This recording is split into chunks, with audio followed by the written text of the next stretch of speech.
When I was in 4th grade, we did a class play about the story of Thanksgiving.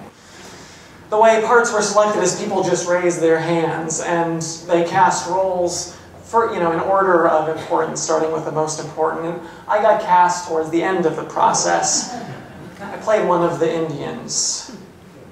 Now, in this play about Thanksgiving, with close to 30 parts, there were only 4 Indians somehow. One of them was Squanto, who, of course, his actual name was Disquantum. And I was one of the 3 other Indians. We didn't have names or lines or even really a character. We were just a stereotype. We didn't look much better than this. Literally, our whole part was to dance around a fake fire with our headdresses on, doing something like this. Oh, like, it's horrifying looking back on it.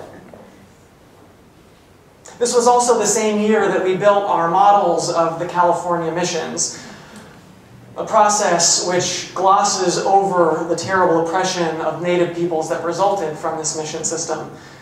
Thankfully, the California Schools framework declared that these mission projects were outdated and inappropriate way back in, it was only last school year. Our class play in the 5th grade was a decided improvement. The title of the play was The Constitution, and it was about the Constitutional Convention of 1787. And for this show, you had to audition for parts, and I won the role of James Madison. And now, those of you who are history buffs can probably guess that playing the part of the so-called father of the Constitution, I had the lead role. And I was so thrilled that I went home and I memorized the whole thing just in that one night, including this really long monologue about the 10 amendments that became the Bill of Rights.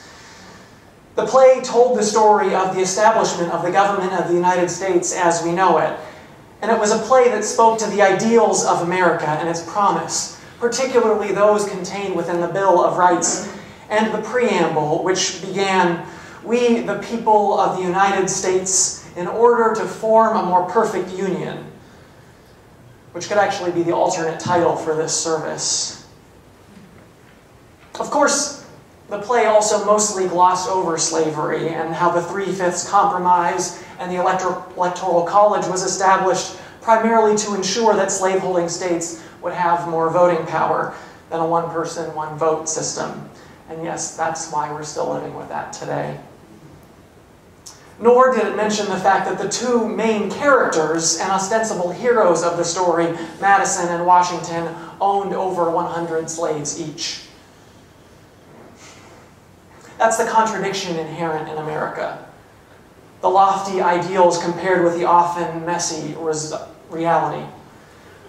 Yet thinking back, there was also something noteworthy about my classmates, white, black, Latino, Asian, Pacific Islander, reenacting the founding of our country, an early day Hamilton, if you will, representing the promise of America in a way that the founders could never have imagined. Even in 8th grade, a few years later, when we started taking a more critical and realistic approach to American history, I still remember learning that slavery was just one of the causes of the Civil War, and that it was also a conflict over states' rights and the tensions between the northern and southern economies. Never mind that the core of each of those issues were also slavery. Thankfully, by high school, much of that had been corrected, and I was reading books about race and racism, Bless Me Ultima, To Kill a Mockingbird, The Joy Luck Club, Tortilla Flat, Their Eyes Were Watching God, and my parents gave me the autobiography of Malcolm X, which remains to this day one of the most influential books I've ever read. And yet it was still really hard to unlearn that message about the greatness of America. Or maybe not that message, but that it wasn't that America was always a great country, but there was a sense that America was always getting better. It was on this upward trajectory. Slavery was abolished. We had the civil rights movement and the women's rights movement, and now things were better, and they would continue to get better still. But we know that the story is more complicated than that. It wasn't until after high school, reading James Lowen's book, Lies My Teacher Told Me Everything Your American History Textbook Got Wrong, that I was introduced to the concept of what Lowen called the racial nadir, which was that point in American history where after the promise of racial equality, of the Reconstruction period, and the passage of the 13th, 14th, and 15th Amendments was replaced by Plessy versus Ferguson, separate but equal, and Jim Crow, and how the Ku Klux Klan was most popular in non-slave states, non-former slave states, and that lynching was actually at its worst in the early to mid-1900s. The problem, says filmmaker and educator Whitney Dow, is that the narrative we've been told about America, that we are a source for good in the world, spreading democracy and peace and prosperity, that we're always on the right side of things, and the narratives we actually know to be true about America, about its many shortcomings and failings, are in conflict with each other. And coming to grips with that disconnect creates a sense of loss for many of us, particularly those of us who are white Americans. You see, when people of color, when black people, when native people, immigrants ask to be treated with the fairness and equality that America promises, it not only calls white people to let go of some of their privilege, it also challenges the myths we've been telling about our founders and indeed the whole history of our country. And there's a deep sense of loss there because so much of our identity is tied up in that false narrative, which has been ingrained in us since we started learning the Pledge of Allegiance long before we had any clue what those words meant. In response, some people just choose to ignore or minimize those difficult parts of our American history and consider talking about them and being critical of them as being somehow unpatriotic. Some even take that love for the Founding Fathers and American exceptionalism to such an extreme that they believe that white people alone built America and that their whiteness is what made America great. And that by becoming the increasingly diverse country that we are becoming, we are losing that greatness. That is the source of our social ills. Ironically, it's that very racism, both overt and covert, passive and casual, which is dragging America down. It is the scapegoating of immigrants and queer people of color that prevents us from addressing real economic equality that is dragging America down.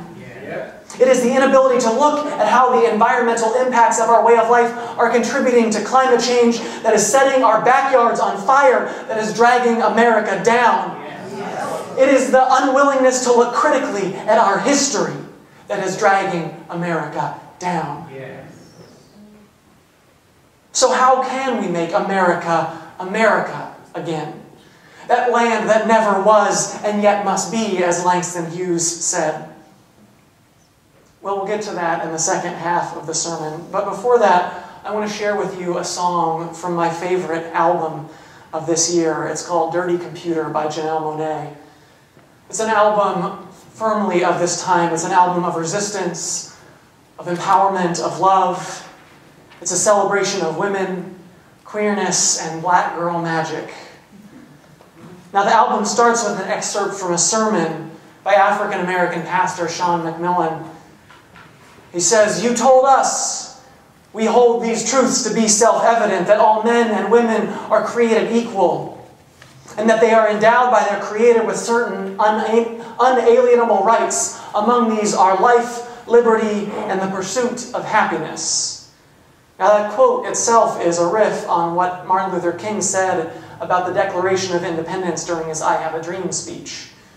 And it sets up an album that is in large part about claiming one's place in a country that has long marginalized and oppressed you, and demanding America be the country that it aspires to be.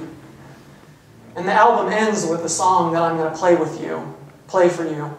It's called Americans, which also quotes, bookending the album, with Pastor McMillan again.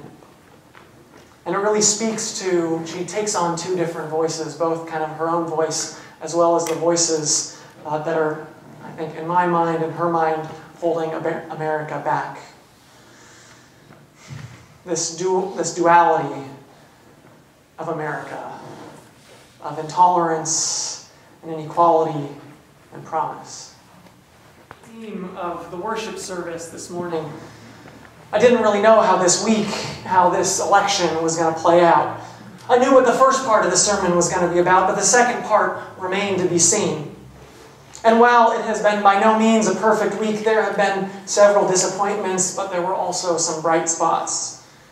And I saw in this election in particular the promise of what America can be. And I found that promise not so much in some blue wave, but in the people who were elected. Most notably, the 100 plus women elected to the House of Representatives, 40 of them women of color, making it the most women ever elected to the House during an election. Compare that to the previous, quote, year of the woman, 1992, when 47 women were elected to the House and 4 to the Senate. Less than 1/10 of Congress. Come this January, it will be almost 1/4. And obviously there is a ways to go, but that is some significant change. And let's just look at many of these historic firsts. Minnesota's Ilhan Omar, the first refugee elected to Congress, as well as one of the first 2 Muslim women and the first Somali American. The other Muslim, Rashid Tlaib of Michigan, who is also the first Palestinian American. Jared Polis of Colorado is the first openly gay governor. Deb Haaland of Laguna Pueblo tribe in New Mexico is one of the first 2 Native American women elected to Congress. The other is Sharice Davids of Kansas and the Ho-Chunk Nation, who is also a lesbian. Well, Kevin Stitt of Oklahoma will become the first Native American governor. Veronica Escobar and Sylvia Garcia are the first 2 Latina congresswomen elected from Texas. Ayanna Pressley of Massachusetts and Johanna Hayes of Connecticut are the first 2 African American women from their states. Iowa just elected its first 2 female congresswomen. Tennessee elected its first female senator. And Idaho, Maine, and Guam all elected their first female governors. And locally, Katie Hill will be the second openly bisexual person elected to Congress, and the first, Kristen Sinema, is poised to be the first bisexual person elected to the Senate, as well as Arizona's first female senator. And even African-American candidates Andrew Gillum and Stacey Abrams still have a slim chance to become governors of Florida and Georgia. And I know that for some here, their likely losses, put a damper on the rest of the election. I think part of the reason that it was so deflating is because those races were so possible.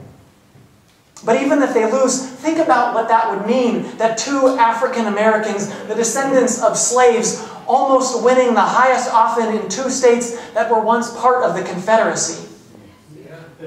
Think about that they got that close, that they may still cross over that finish line. That's the promise of America, even if the founders couldn't have imagined it.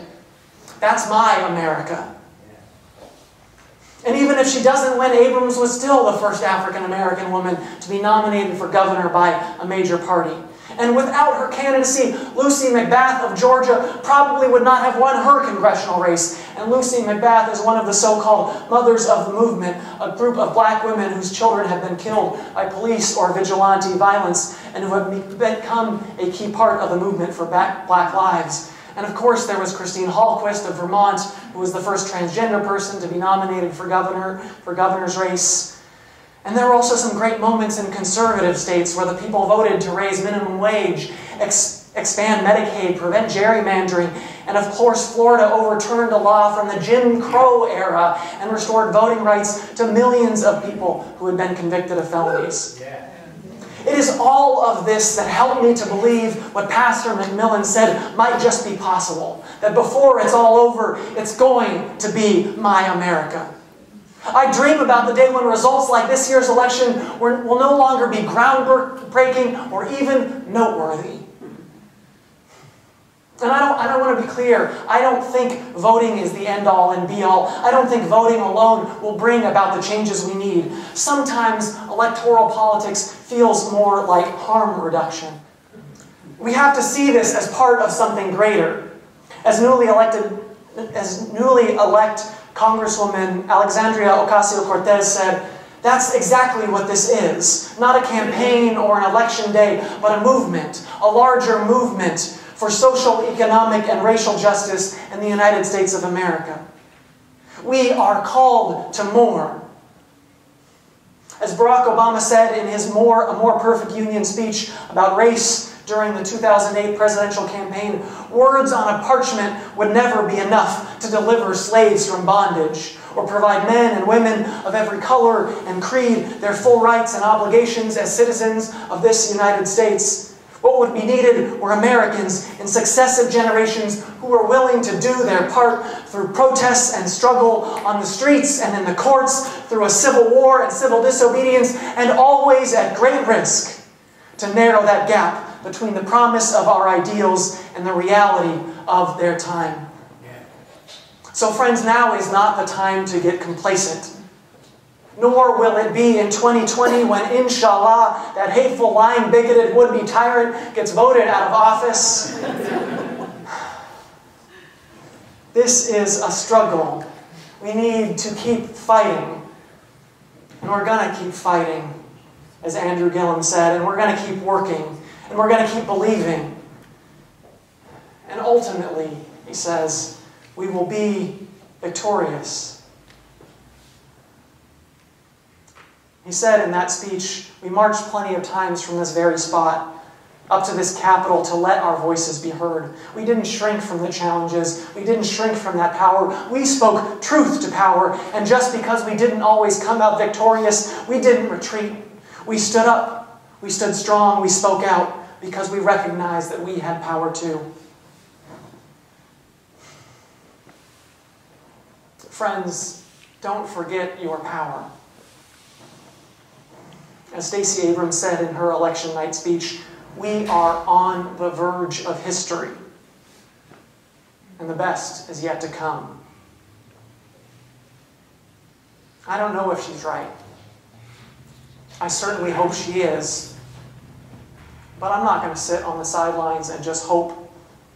I'm going to do what I can to make sure that it is. And I hope you do too.